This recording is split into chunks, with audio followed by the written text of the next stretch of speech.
Hello, hello, hello, everybody. We're back for yet another Café and Diner Archives receipt chain, this one ACOF. We begin with ACOF 01, which was posted on the 24th of December 1995 by employee number 17, and it says, it's been a while since we've gotten to order a bit of fast food. Open doors, piss poor coffee notwithstanding. I adore the coffee trade, don't get me wrong, but the connections made between fast food managers, there's nothing that beats them. And it's a great reminder that not all that demands our service necessarily comes from up north. We have our own homegrown competitors as well. And to do a favor for Mr. White, we'll need to take a short trip to a few zip codes over to Santa Clarita's famous Golden Caramel Works. The Golden Caramel Works is, as you can imagine, a fast food joint focused on beautiful, yellow caramel-infused treats and sweets. Working with caramel is inherently a bit dangerous, as it burns rather hot and has a nasty tendency to stick to your skin if you're unfortunate enough to get in that predicament in the first place. Still, it makes for a very enjoyable light treat with a capital B. I'm sure the majority of you are already well aware of our beloved owner's own sweet tooth. He has quite an eye for caramel in particular.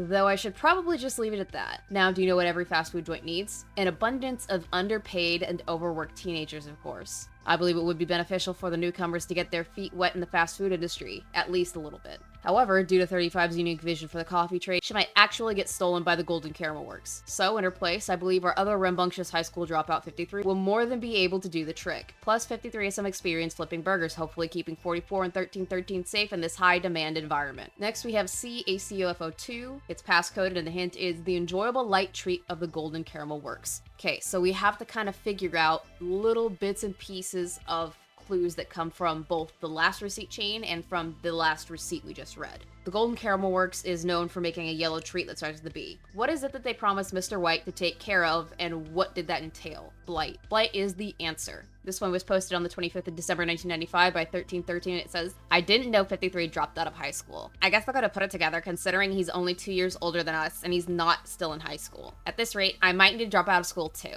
All this paranormal nonsense is really cutting into my time at school. First, I had to take a week off because of a giant worm or whatever was going to kill everyone, and now I have to take a week off to join a literal cult. Well, half week. We've already had Monday and Tuesday off for the holidays, though I bet a lot of kids are already taking the whole week off due to vacations or whatever. Enough about my fabulous and fun school life. I'm joining a cult. How fun. Usually when I write receipt things, I try to convey as much of my sarcasm as possible, but I am excited to join a cult. One day I'd like to be a cult leader. I think I'd do well being worshipped. I guess the plan or whatever is to get to the compound, or community living co-op tonight, and then tomorrow the three of us will go through the initiation process, which should take about a month. Of course, we're only there to steal stuff, so we should be done before Friday. We need to be done by Monday because my mom will actually kill me missing a lot of school lately. The Secret gave us a whole dossier type thing on this cult of the Eternal Flame. I'm gonna be entirely honest, I did not read much of it.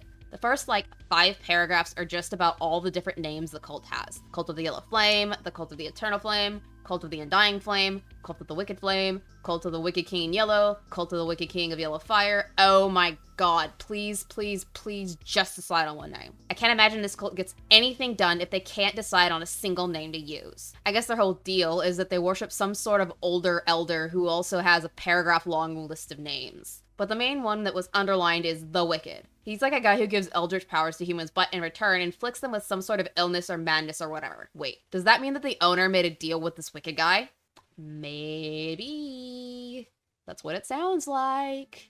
Anyway, the next one is posted the next day by employee number 44, and it says, 53, 1313 and I arrived at the Golden Caramel Works fast food joint last night at around 10:30 p.m. I assume 17 pulled some strings, as they were already expecting us as new employees. I imagine 17 didn't have to work too hard though, as most fast food joints are always eager to find new recruits. Today we began our training on how to actually infuse the typical fast food fare with caramel. We won't be given any access to the actual caramel making process for a month, maybe longer. Still, we were shown a few interesting pieces of literature about the making of caramel. The main thing we need to be careful about is learning too much about the caramel making process, as that is how they get you to stick with this miserable job. In general, the other employees of the Golden Caramel Works have been very nice to us. Probably a little too nice, again, in an effort to keep us happy and on board. Though from what I can tell, the turnover rate for this particular establishment seems fairly low. The employees here have a very unique naming scheme, though as a number am I really one to judge, everyone is named after some sort of animal with a shade of yellow. So far, we've met Mustard Pony, Gold Rooster, Oat Ox, Saffron Bat,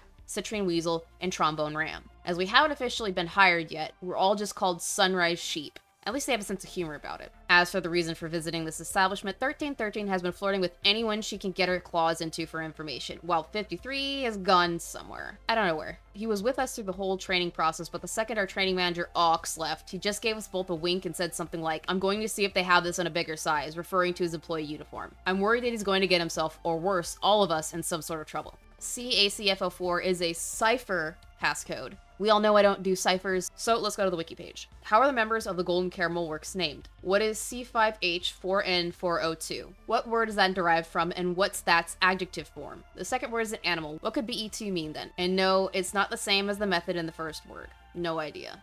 Xanthic B. How would I get? I don't know how I would get that. Anyways, we're just gonna put it in there. This one is posted December 27th, 1995 by 53, and it says, "Well, I've certainly been a busy bee. A busy Xanthic bee. I decided to go for the classic out-of-tower routine. After getting a good feel for the Eternal Flame's operations and hierarchies, I borrowed an Arch Firestone Vespet and claimed to be from the New Mexico branch. Thank you dearly, Secret, for the dossier. Otherwise, I probably would have been absolutely screwed. However, I've put a bit of a time limit on our operations here, as it can't be that long before someone actually checks to see if there is an Arch Firestone Xanthic Bee from Mexico sent to ensure proper storage of all magical items and sacred testaments of the Wicked Eternal One. The good news? I know exactly where these Blight runes are being stored. The bad news, they didn't just give me a key to the storeroom. That'd be too easy. The worst news, I've had to leave 44 and 1313 behind, as they also weren't really expecting to house a random Arch Firestone. So now I need to get back into the compound, get the storeroom key from the Arch Firestone Sunflower Shrew, steal the Blight runes, and get all three of us out safely. A big task, perhaps, but I think I can handle it. Though I think I need to go a slightly different route now. I'm thinking Lost Prophet. The Eternal Flame cult's hierarchy caps out at the Grand Blightstone. However, there is a tier technically higher than the Grand Blightstone and entirely more accessible to an outsider such as myself. The Living Stone. Basically a living vessel for the wicked to inhabit. Living stones are both the highest and lowest tiers, and, to my knowledge, the Santa Clarita branch does not currently have a living stone. So I need to fake being an augur. Luckily, I've not yet hit the cutoff for living stones being under 18 by a mere 2 months. And I've seen 35 do her augur thing enough times that I think I could put on a pretty good show. Of course, you might think this is a very unnecessarily risky and potentially deadly plan. You'd be mostly wrong. Living stones are the only members who don't get set on fire when the wicked takes a human body. Additionally, it won't work. I'm not actually an augur. Still, if you don't hear from us tomorrow, maybe try and rescue us before the self-immolation deadline of February 28th.